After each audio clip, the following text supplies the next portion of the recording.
Dr. Sharon Show's author segment, the Book Talk Show. Woo! Hello, hello, hello. We are so excited that all the gang is here. My co-hosts Eric M. Twiggs, Kimberly Mclemore, and Becky V. Baldwin. Hello, guys. How are you? It's been a month since we've been together. We are so excited. We have an amazing show for you today. It is packed filled. We want to also say Happy Veterans Day to all of our veterans that are out there that have served our country. We love and appreciate you. So, guys, what's been going on? Eric, what's been going on with you? Introduce yourself to the people. Well, I'm Eric Twiggs. I'm your procrastination prevention partner. I'm the author of The Discipline of Now, 12 Practical Principles to Overcome Procrastination. I help entrepreneurs and executive leaders to ditch their excuses, to beat procrastination so they make more money, get more done, and become aligned with their divine purpose. And I also wanted to note, since the last time we met, I had the privilege of speaking to Georgia Southwestern University, Dr. Jim Aller and his 40 students about the discipline of now. And coming up December the 14th, mark your calendar, because I will be at the Holiday Book Bazaar in Iverson Mall with Dr. Courtney Davis, a fellow Hamptonian. I love it. I love it. Come get your book signed. And Kimberly, where are you traveling off to now? Well, I do have a surprise, but before I get to that, my name obviously is author Kimberly Mclemore, and I am the founder of Author Kimberly Mclemore LLC and the host of the Office Corner, my podcast show. And what I do is help people rewrite their stories, teaching them how to take their simple issues or major tragedies and make it more positive, right? But the big thing that I have coming up is that we're going to be in Las Vegas on December the 28th. Yes, I'm partnering with some other amazing women. Monica Williams is actually the head visionary of the Partners in Life group, and we're actually going to be working with women to tell their stories, and then we're going to just take those stories and put them in something else. Well, I can't give you all the great details right now, you guys, but we're going to teach them how to take their resources, and we're all here talking about a common goal. And all of us have common resources and goals that we do, but instead of keeping those goals and resources within ourselves, we're going to teach them how to use them in a more positive light. I love that. I love that, Kimberly. Thank you so much. You're and welcome. Miss Becky, how are you today? I'm doing great, Dr. Sharon. So I am Becky Baldwin, and I am the founder of Emerge Inc., an organization dedicated to lifestyle and betterment through wellness choices. I am a speaker, an author, and a transformational coach. In the last month, I've been on the 30-minute hour podcast. I hear that's a Eric great Twiggs. It is really, yeah. I had so much fun.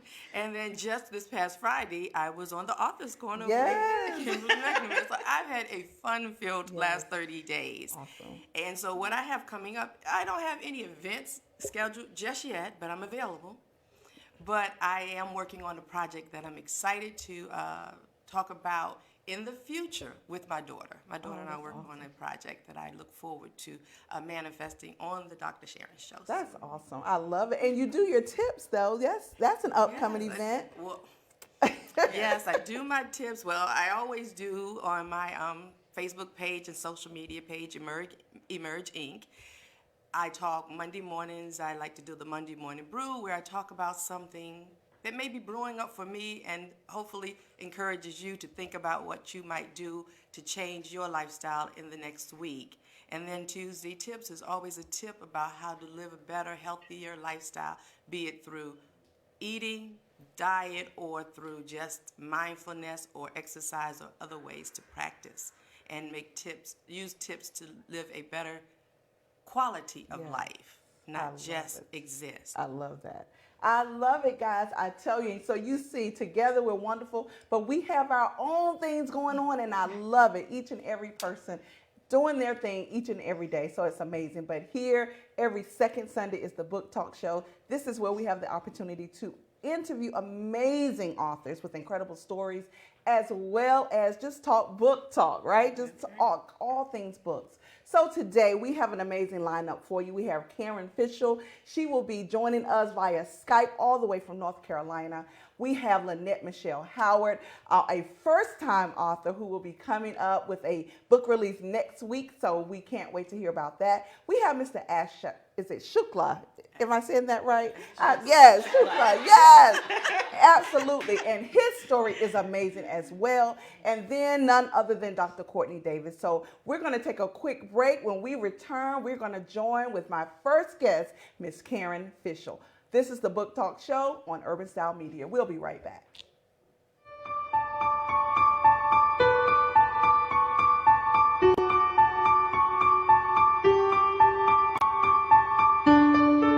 Are you a business owner or author? Advertise on the I Am Dr. Sharon Show. The Dr. Sharon Show will promote your business with viewers across the United States and beyond. Contact us, iamdrsharonshow.com for more information.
Be a part of the movement. The HBCU Experience Anthology is currently looking for lead authors and contributing authors to share your HBCU experience. This will be a collaboration project with alumni from your institution.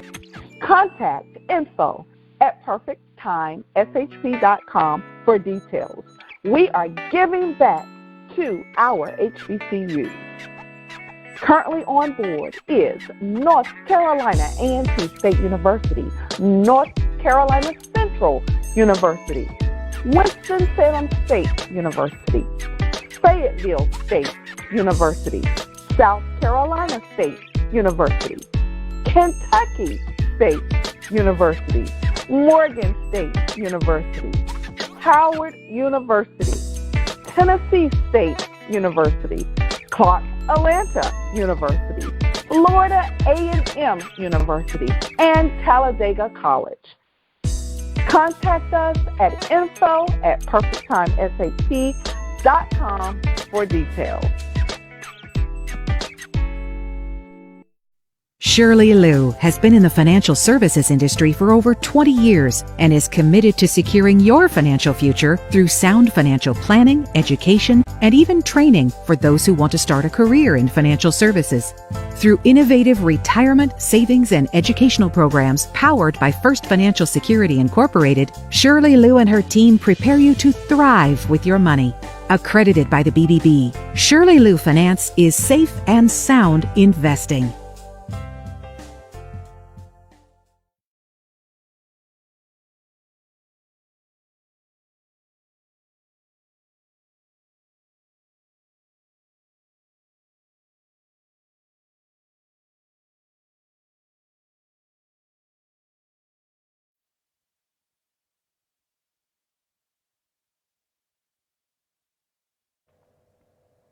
And we are back. So excited to welcome my first guest. She is Karen Fishel. She's a native of Forsyth County, North Carolina, where she currently resides. She is a graduate of Carver High School, the best high school in Winston-Salem, North Carolina, nation, and also a graduate of North Carolina State University. She has been a human resources professional for companies such as Aon Consulting, Krispy Kreme Donuts Corporation, Guilford County, and currently she is the Executive Director of Human Resources for Furniture Land South in Jamestown, North Carolina. On February the 4th, 2017, her 16-year-old son was involved in a tragic rodeo accident. Her novel, Say I Won't, details not only the miraculous story of Wesley, her son, but it is a story that gives hope in times of hopelessness and proves that our God is still in the miracle business. Miss Karen Fishel, how are you? How are you, Karen? I am fantastic. How are you? Awesome. We are so excited to have you. And I had to throw in Carver Nation, right? Right. We graduated That's together all over, my life. Yeah. yes, we graduated together over 30 years ago. It's so amazing. And through Facebook, we've been able to keep in touch. So it's amazing. Right. Absolutely. Yeah. Thank goodness for social media on some regards, right? Absolutely. So, Karen, we are here to discuss your first novel, Say I Won't. Such Right. an amazing story. And I have to say, when the accident happened, we were all just heartbroken. It was touch and go from day to day. And so we were all just pulling with you and your family. And so I'm so excited that you now share this story. So can you please start out by just telling us a little background about Say I Won't? Yeah, absolutely. So February the 4th, so just a little bit of background. Our son Wesley, who's 19 now, had been rodeoing since the age of 8. And right now you're probably in your head asking why in the world would you strap your child to the back of a large animal? But that was his passion. So the same passion that other kids have for other sports, his was bull riding. So this particular day in 2017, he was competing in what's called the North Carolina High School Rodeo. And he was in the bull riding event. And morning started out as any other morning does for us. But it went terribly wrong very quickly. And so while he was competing and on his bull, he unfortunately came off to the left of the bull, went under the bull, and just in literally a matter of a second, the hooves came down on his chest, crushing him and putting him into immediate cardiac arrest. And really that's where our story began, and we didn't realize it at the time, of course, but there were no paramedics there, so this was very unusual. In fact, we never recall one of these events where there was not first responders available, but maybe that was where this miracle, kind of really began, and where God had painted this picture to be. But so there were 7 individuals in the crowd, and some of them were spectators, some were parents of kids that were competing. All of them had some form of medical in their background. All were CPR certified and immediately began CPR on Wesley. And so that's where it all began. And so we know that there in the arenas, we were waiting for an ambulance, which took quite a long time. It took a wrong turn on its way to the arena that his pulse was lost at least 9 times. So that's where it all began for us. By the time they arrived, his veins had collapsed, and it was pretty grave. So they worked on him another 20, 25 minutes before they felt they could transport him to Baptist Hospital here in Winston-Salem, which is level 1 trauma. And he had his first surgery, which was to put in a trachea tube to give him an airway He flatlined in that surgery. So we had a total of at least 11 times that we know we lost him. And we were actually told by the medical staff after that first surgery that we should prepare to say goodbye to him, and that if he did make it through the night, that he'd likely be brain dead because we weren't sure of the amount of oxygen he had received. Wow. Hi, Karen. Eric Twiggs here. Hey. And I just want to start by thanking you for writing this book, because You're welcome. quite a few of our viewers, They're dealing with their own tragedies and don't know how they're going to deal with it. What specific things will the reader walk away with after reading your book? What I hope the reader takes away from this book is several little nuggets for us. And regardless of where you are, to me, where you are in your walk of faith, in fact, just yesterday, just a point of reference, yesterday I received a private message from someone who read the book, who is going through their own situation, and revealed to me, they did not grow up in church, they were not a person of faith, but because of seeing this miracle kind of evolve through my writing, they now believe that there is a God and are pursuing, a stronger faith life. And so, that's certainly one of these collateral beauties that I say comes from this story. Is that however it impacts a person, whether it's drawing them to God for the first time or whether it's drawing them closer, maybe they've kind of strayed away from God. But some of the takeaways are that God still is in the miracle business. And this was a story where, we really had been given no hope at all. And to watch this all, in this story, there are so many intersects of people who just came in at the right time and people who were placed at the right place at the right time. And I think, that's a takeaway, is that God still is in the miracle business and never, ever give up on a situation. And, sometimes things don't work out. We don't get the conclusion that we wanted in our story. But I think we have to step back and realize that everything is in God's will. And what's, I had to reset in my life with this is, number one, I'm not in control of everything like I like to be. I'm very much type A, like to be in control. And God has a sense of humor. And he told me, through this, that I am not in control. And so I think that's important for us to get to that point in our life where we can turn it over and just say, your will be done, not my will.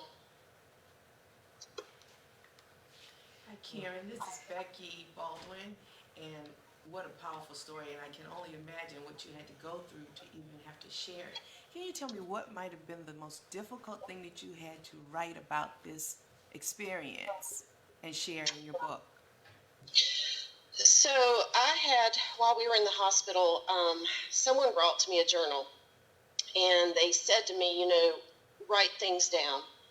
Regardless of what happens, just write things down. And as I began just writing this, once we got home from the hospital 5 weeks after entering the hospital, it was really for therapy for me. I just couldn't sleep. And, I think whenever you've been through something traumatic, there's like this movie reel that just continues to play in certain scenes in your head and certain scenes that maybe you'd forgotten about or suppressed. And so pulling that journal out, and for me, the difficult part was just writing about just the vision. When I first saw Wesley, he was placed on an ECMO machine, and that's, kind of that last step of where they were trying to get his lungs working and his heart working, and seeing my son and just having to write about that scene, what he looked like, because he did not look like he did the morning he left for the rodeo. He was swollen and, just the tubes everywhere, and wondering, where are you, Wesley? Where are you? I'm talking to you, but I don't know where you are right now. And, just taking myself back to that scene beside of his bed where he just didn't look like my son, and, not knowing, having that absolute just terror in your body of not knowing what is going to happen next. That was hard for me to take myself back to that moment. Hey, Karen, this is Kimberly Mclemore. I just want to know, as you were writing this book, what processes did you provide or steps that you would encourage people who have gone through such tragedies as like yours to continue to be able to move forward? For me, it was, for us and our family, it was staying close to prayer and really turning it over. And, when you're in these situations, you're constantly receiving the medical presence and doctors and, but for us to be a spiritually based family, I needed more than that. I needed more of the medical answers. I needed more of the medical advice. And I think anyone going through a traumatic situation is find what it is that gives you comfort, and find what it is that gives you hope and peace.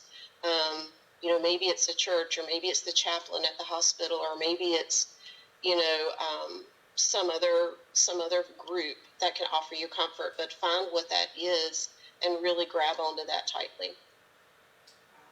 Karen, we so appreciate you taking the time to share this amazing, powerful, impactful story, because truly we know that you are helping someone, and that's really the goal, to do that. So thank you so much. Thank you for having me. Absolutely. How can individuals purchase the book, and how can they connect with you if necessary?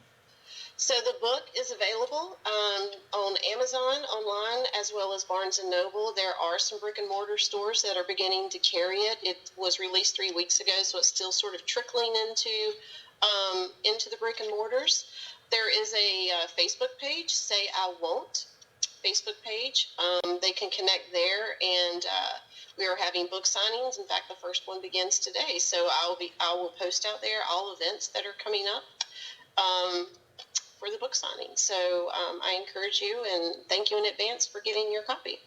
Absolutely, and thank you for feeling that jacket pride, Karen. Thank you so much.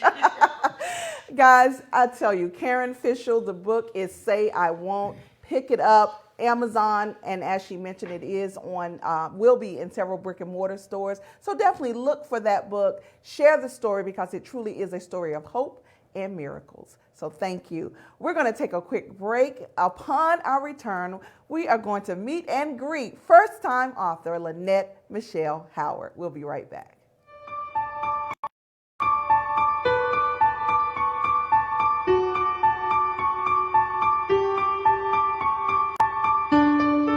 Are you a business owner or author? Advertise on the I Am Dr. Sharon Show. The Dr. Sharon Show will promote your business with viewers across the United States and beyond. Contact us, iamdrsharonshow.com, for more information.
Be a part of the movement.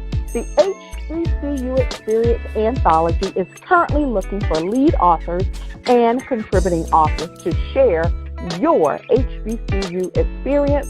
This will be a collaboration project with alumni from your institution. Contact info@perfecttimeshp.com for details. We are giving back to our HBCUs.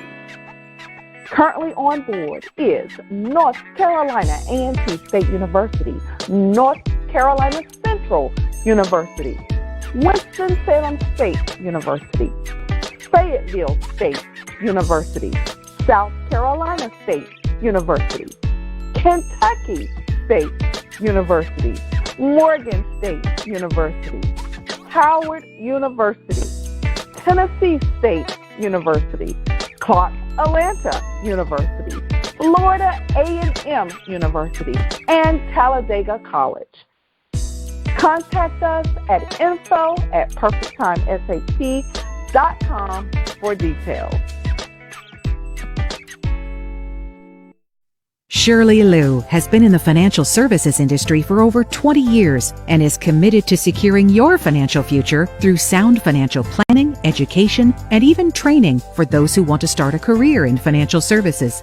Through innovative retirement, savings, and educational programs powered by First Financial Security Incorporated, Shirley Liu and her team prepare you to thrive with your money.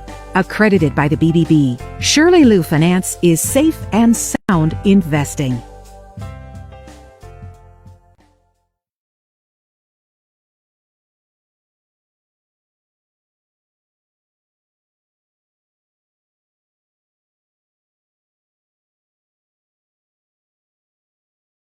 Excited to welcome first-time author Lynette Michelle Howard. Can we welcome her to the author world? So excited. You know, I'm so excited for her because she has, first of all, she's a professional makeup artist, and she has beat the faces of many authors for book signings. So now is your turn, Lynette. I'm so excited. She is a contributing author in the upcoming release of Polished, Passionate, and Poised. And her title is Poised by Grace. So Lynette, you've got to start out by telling us, what is Poised by Grace all about? Poised by Grace. This is, to me, what I consider myself after the trial that I went through. Like, turning 50 this year has really completely changed the way I think about life. And it happened all of a sudden, you know, because when I was young, I used to think, oh my God, 50 is like the end of life. You're gonna die, it's over. Who wants to be 50, you know, in my young 19-year-old mind, you know. And now that I'm 50, I'm like, wow, this is amazing. Why did I not know this at 19, you know? So I think about all of the trials, everything that I went through to get to where I am now, and how polished I am, how refined and calm I am. And so initially when I was asked about this anthology with Michelle Bolden Hammond, I went to my husband and I asked him, what should the name of my title be? I told him the name of the anthology, and he came up with some names, and then at the end he said Poised by Grace. And I said, that's it.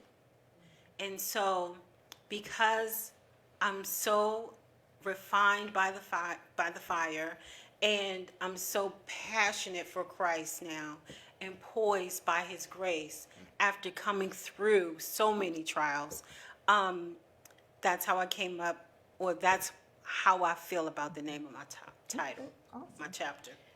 So, like, I follow you on Facebook. Mm-hmm. We follow each other. Yes, we do. And we support each other. Absolutely. I certainly appreciate your support. Mm-hmm. You're always so positive. You're always so uplifting. Mm-hmm. Like, I would never know that you've been through all these trials. Mm-hmm. So what can someone do to get to that place that you're in? Okay, so how I got to where I am now, one, I have to say that God is the author and the finisher for a reason. It begins with him and it's going to end with him. And whether you decide to do it now or whether you decide to do it later, you're going to have to take the walk. You're going to have to accept him in your life in order to have any sort of peace.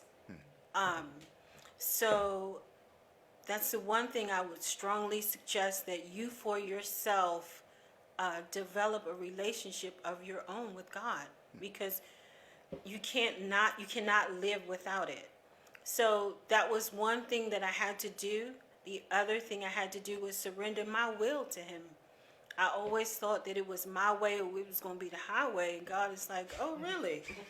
We're going to see how that works out for you, you know. So I had to completely, and not half-hearted, you know, how we want to give him this and we want to keep the other part. Eventually, he is going to make you give it all up. And it's not make, he's a loving and you have free will. He's going to let you do what you need to do, but eventually you're going to have to give it all up. So I would say that. And as you surrender things and things fall off, he fills you with him, and then everything else falls into place. Like the joy, the peace. Once you give all of that stuff to him, he'll then replace it with him. Can you share with us one of the trials that you have been through that you needed to come over, get over, and then obviously you moved forward, but just talk a little bit about that. Ooh, which one of those things? So, let's just talk about the last thing. I was on a job for 9 years, being mistreated, overlooked, overworked, underpaid. And it was a long, long time that this happened. And to me, I felt like it was unwarranted. I didn't deserve it. What had I done, And so going through all of this, and then God saying to me one day that, I was going to lose this job that I've been holding on for so long to through no fault of my own. And so, sometimes when God has something to happen that you think is unfair, you're like, why? What did I do? And so I wrestled with this thing with God. Wrestled. And at the end, because it's going to happen, I gave it up. I gave it over to him. And even now, having gone through that, I understand that it was for my good. I understand that he took me through all of that to get me to where I am now. Had I not gone through all of that, what would I talk about? Well, I have so many other things to talk about, but it wouldn't bring me to where I am today. Right. So I didn't see it then, and still some things that are going on now I don't understand, but I trust God. With all that is in me, I trust him. How has writing your story, how do you feel that it has empowered or made a difference for someone else? As a Black woman in America today, I want to inspire and empower and give hope to as many young women coming behind us as I can. I want them to know that regardless of the color of your skin, regardless of where you grew up, regardless of your education, you have a voice, and your experiences is what makes you who you are. So I want to give, for me, I really want to give hope to the young girls that are coming behind us, because they need so much help. Wow. So what's next for you, Lynette? Any upcoming events or upcoming projects? The Polished, Passionate, and Poised book release is next Saturday in Annapolis, Maryland at the Wally H. Bates Center in Annapolis. And then, surprise! I'm in another book collaboration with Dr. Sharon Porter. It's called 50 and Fabulous. Because we are. Because me, her, and a group of women turned 50 this year. Oh, wow. We are excited about it. It's a great thing. It is. It really, really is. And so you only turn 50 once. Yes. And I'm so excited that I'm so old. But that it's just so, it's like I have a new way of thinking. That it's like God just gave me a whole brand new life, So I'm in that collaboration also with Dr. Sharon. And that book release is in January. Right. Well, December, because it's got to release in 2019. Yes, that's right. When we turn 50. Keep telling me that, yeah. So Absolutely. the book releases in December, and then I think we're going to do a whole bunch of stuff in January. Excited. So where can people connect with you and follow So you? you guys can connect with me on Facebook at Lynette Michelle Howard. And then I'm also on Instagram at Extreme Beauty MUA because I'm a makeup artist. And so those are my professional pages. And you guys are so welcome to come out to the book launch. Yes. I'm going to be so excited and nervous all at the same time. So I want as many people there supporting as I can get. So that's next Saturday in Annapolis, Maryland, Wiley H. Bates Center. Yes, and you're so supportive, so I hope everyone come out to support you. Lynette Michelle Howard, first-time author. We're so excited for her and the release of Polished, Passionate, and Poised. We're going to take a quick break, and our next guest is Mr. Ash Shukla. Stay right there. We'll be right back.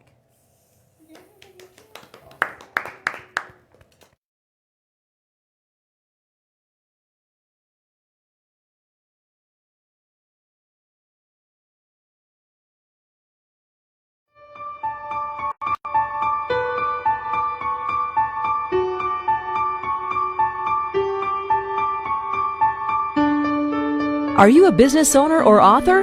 Advertise on the I Am Dr. Sharon Show. The Dr. Sharon Show will promote your business with viewers across the United States and beyond. Contact us, IamDrSharonShow.com for more information.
Be a part of the movement.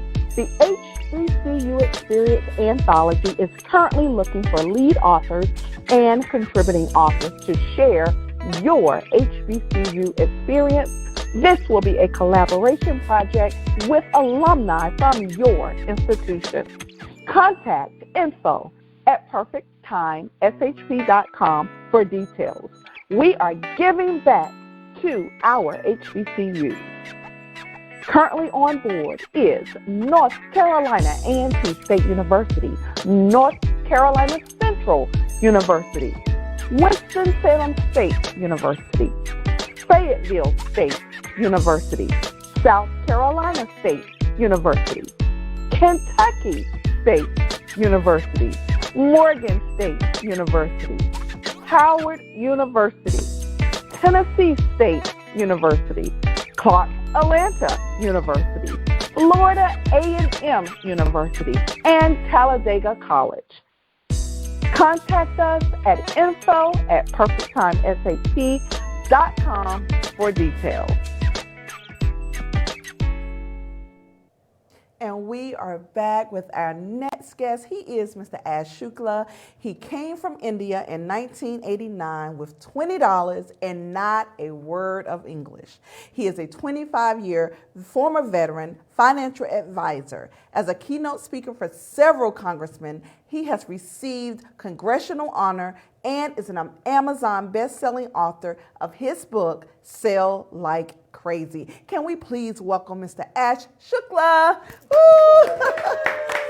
So excited to have you. First of all, coming from India, not speaking English, $20 in your pocket. Please share a little more about that.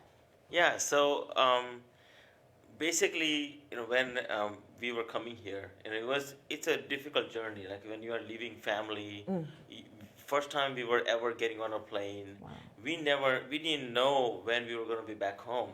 So we are literally leaving for the, like, knowing and saying goodbye for a long period of time. And it's difficult, when you land here, you don't know where to go and all these things. And it's a different experience.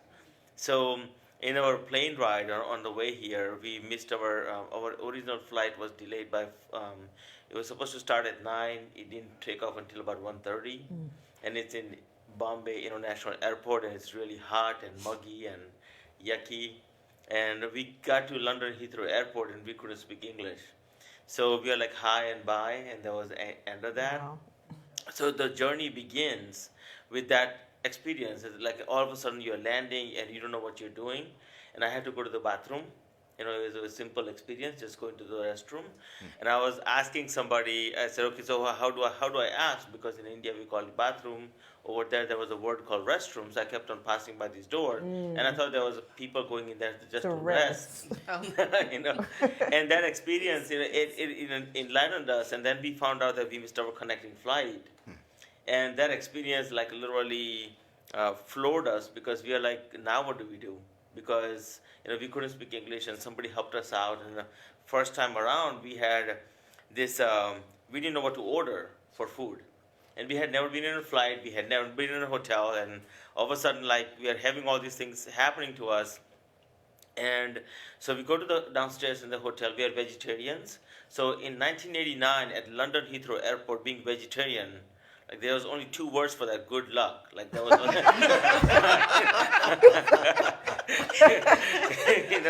but little did we know, right?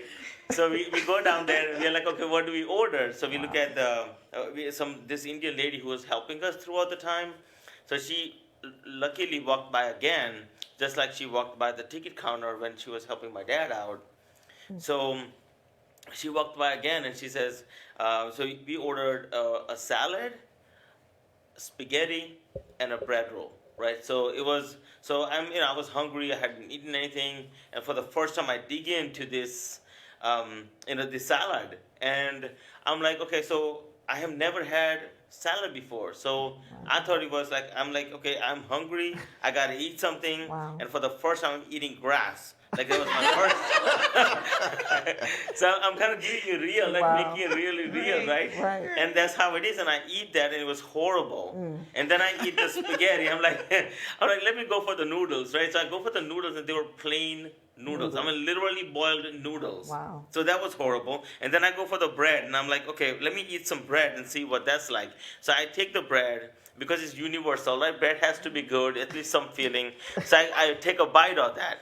Well, it was a soup roll. Little that we knew, we could not bite on it or chew it at all. So we went to bed hungry that night. And that's the beginning of our journey. And then finally we made sure we got at the airport early on time so we can catch the next flight and get home with the family. But that's the beginning of a journey of somebody who comes here. Like, they don't know what they're walking into. Wow, amazing. Yeah. So sell like crazy. Right. Oh my goodness. Yes. So how did this start? So sell like crazy. So I I was in college. I was studying computer science, and I ran into financial services. That was basically the gist of it, right? So, and what happened was, when I got started in the financial services world, I got put into a sales mode right from the beginning. And initially, like, I couldn't pass my insurance exam. It took me like 8 times to pass it. It took me 4 or 5 times to pass my investment exams. And eventually I did become an investment advisor. But the beginning stage of the game was the most difficult part of my life, because I loved the career. I loved the idea. I was studying computer science, and math was my minor. But I actually fell in love with this idea of helping other people. But the problem was I couldn't close anybody. I wasn't bad at sales. I was pathetic. So I couldn't. So I really was so bad that I had to blackmail my dad through my mom to get my first sale closed. Right? So I'm like, okay, I'm doing all these things, and I'm enjoying this, and I really am loving this career. But I would go on a presentation after presentation after presentation I literally had pretty much every single person in the Indian community presented by me. Like I was showing them what I did and how excited I was, but nobody was buying. Wow. And that happened for like 6 years. Wow. And then eventually I found my groove, and I literally took my financial career, to heights that I never thought I could ever reach. So that's how that got started. But it was probably the most humbling experience, because sales is something that it really humbles you in many ways. Like it helps you learn how people think and how people operate and what to do. Like it literally just like, different models of car. Like people are just like different models of car, if I was to put it in a simplistic analogy, and you really have to learn them. And that's how but it started with literally a most horrible and horrific start you can possibly imagine. Wow. So with the entrepreneurs I work with, sales is like the biggest problem or the biggest struggle. What are some simple steps that person who feels like they aren't a born salesman can take to get better with their selling? That's a great question. So the first thing they have to do is, in order for you to get better at sales, you have to first and foremost not come from the place of being pushy. It is really difficult because most entrepreneurs build a business model based on only growth strategies. So what happens in that is you are always operating from a desperation mode. And when you are operating from a desperation mode, it's hard for you to pull people towards you. You're always constantly pushing, right? And what that creates is that uneasiness inside of you that basically you are not in alignment with who you are. So the first thing is you have to learn how to pull people towards you and give people time to come towards you. And that's the hardest part for most people. So step number one is make sure you know how to pull people towards you. Step number two, usually, I'm finding is that most entrepreneurs, they are always coming from the need-based selling. They want to sell what they believe the customer needs. And it's never about that. It's always about, what they want, not what they need. And it's like I put the analogy together with like onions, right? If you take an onion, everybody they know the solution to the problem. So they want to go to the middle of the onion. But you can't go to the middle of the onion until you peel off the tops. And what people want is just a little bit of peeling from the top, making sure you know what you're talking about, and you can help them out. And that's usually the second step, is to make sure. And of course, third step is, my favorite, and I'm sure it's your favorite too, is take people into action. Like you gotta move them forward nicely and simply and easily. Right. So the third biggest problem I find is people make it too cumbersome. So don't make it cumbersome. I like it. Thank you. You're welcome. All right, Ash, I think first of all, you missed your calling of being a A comedian. comedian, So right? I just wanted to bring that out That's first, right? I'm sitting up here cracking up, okay, while I'm learning from you. But talk about, how did you become a best-selling author, and what steps you took in order to be that? Okay, so for me, I have a simple philosophy. If I don't know, I just hired somebody. Okay, so in this case, I just hired somebody. See, there you go again. Okay. I love it. But I'm being real, right? So you asked me, so I'm being real. Yeah. Because I think that so I'm writing my next book called Financial Chakras, and it's all about, inner alignment, but most importantly, for the first time, I'm writing the book about, how do you measure your potential in dollars, and how do you measure your emotions in dollars, right? So what happens is we spend too much time in emotional, in terms of money, right? Emotional money, in order for us to figure things out. So my thing is, if I can slow myself down and just figure out like what is it going to take to make this work, and I usually just like to just go find somebody who knows what they're doing. Like it's just, but that's my philosophy. Okay. Awesome. Yeah. Well, would sell like crazy, right? What research did you do, if any, to even begin to write this book? That's a great question. So I actually started thinking about Sell Like Crazy about 8 months prior to writing the book. So initially, like I would go to different events, networking events, and talk to people and really just understand what people are struggling with. Because I want to know, first of all, what to write inside of the book. So as I'm talking to them and as I'm understanding their struggling points, that essentially becomes a main heading of the chapter or sub-points of the chapter. So as I'm kind of talking to people, I'm taking mental notes, right? I wasn't taking like physical notes, but I was definitely taking mental marks as to where it was going to go. And then, eventually I said, okay, now I have enough things to go by. And then one day, my English is my fourth language, so it's very difficult for me to write. It's extremely difficult for me to write a paragraph without a grammar and spelling error in it. So I'm like, so I said, okay, but I got to write. I have to do something, right?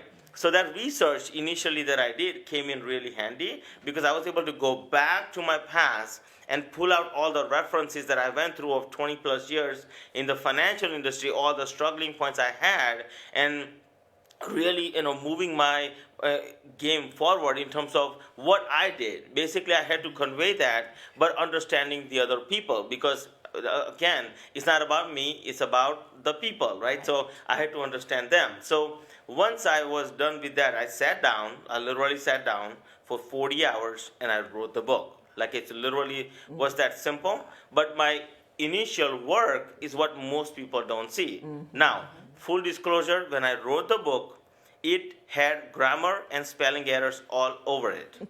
I gave it to somebody to edit it. I thought they edited it, but they didn't. Okay, so I published it, right? And then I just hired somebody to make it Amazon bestseller, and then... Okay, you're funny.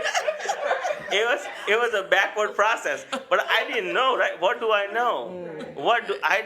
I thought it was all done. Like they said, it's done. I'm like, okay, fantastic, it's done. Okay, published.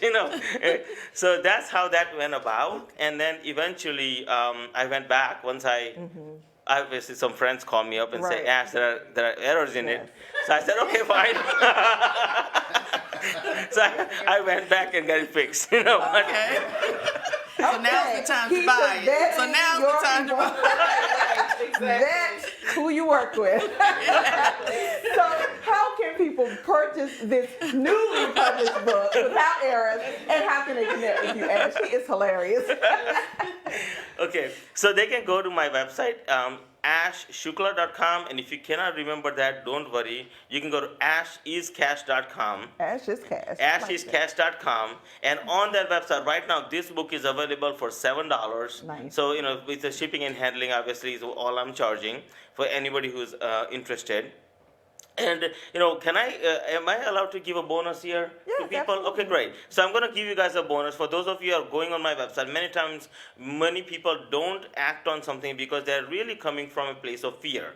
Fear really holds you back, right? So what I've done is I actually went to a temple. There's a huge temple being built in Robbinsville, New Jersey. It's about 170 acres. They took marbles from Italy, took it to India, hand-carved it, pre-assembled it, and they're building a temple in New Jersey. So there is prayer beads over there called mala beads. I'm sure you know about this. So this is a universal thing for all religions. But what I'm doing is I'm giving this away. When they purchase the book, I'm happy to give this out. These are being prayed on by priests before they get shipped over there. So anybody who is interested, they can go to my site, find out my information, text me, call me, whatever they want to do. That's fine. I'm happy to connect with them, and they can buy this book there. Awesome. Ash Shukla, you can go to Ash is Cash, I like that, to purchase his book. We are so excited. Thank you for coming. You have really made our day here. Oh my goodness. And guys, we're going to take another quick break because it does not stop here. We have the dynamic Dr. Courtney Davis who will join us once we return. We'll be right back.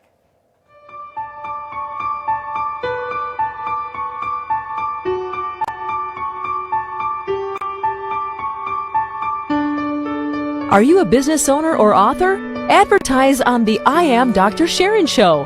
The Dr. Sharon Show will promote your business with viewers across the United States and beyond. Contact us, IamDrSharonShow.com for more information.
back with our last guest for this segment. I tell you, it's been an amazing show. She is Dr. Courtney Davis, the founder of the annual East of the River Book Festival located in Washington, D.C.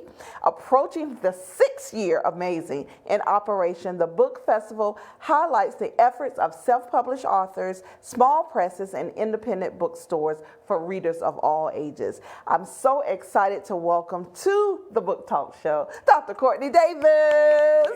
Hello, hello, hello. Thank you for having me. I'm so excited. Absolutely. It's so much I want to dive in. I tell you, your book, the festival. I think I want to start with the festival first. Tell us about the creation of this amazing festival. You know, it all started with the fact that I wanted to be in a book festival. I had just self-published A is for Anacostia, and I thought, okay, the next step is to get it out there into the real world.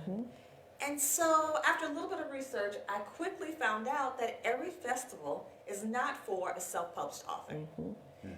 Every festival does not want to include self-published authors. And I found that out the hard way because I thought, oh, I'm ready to go to the Library of Congress's book festival, and I'm going to have a table, and it's going to be right there. And I thought, yes, just sign up. And I went to the website. There was no information. That's because self-published authors at that time, they did not, they weren't going to include it like they are now. And so I said, you know, just drop the idea. One day, I'm going to have my own book festival, and I'm going to focus on self-published authors. Here we are, going on our 7th year for next year, 2020. We have the East of the River Book Festival. Wow, amazing. Focusing on self-published authors. I love it. Oh my goodness. And your children's book. A is for Anacostia. S is for Southside. I love it. I love it. So how did you start with children's book? Why children's book? You know, I'm an educator by trade. Specifically special education. And I was working at a school in my own neighborhood of historic Anacostia. And I worked in elementary school with pre-K students. We were doing an assessment, and the students were not faring very well.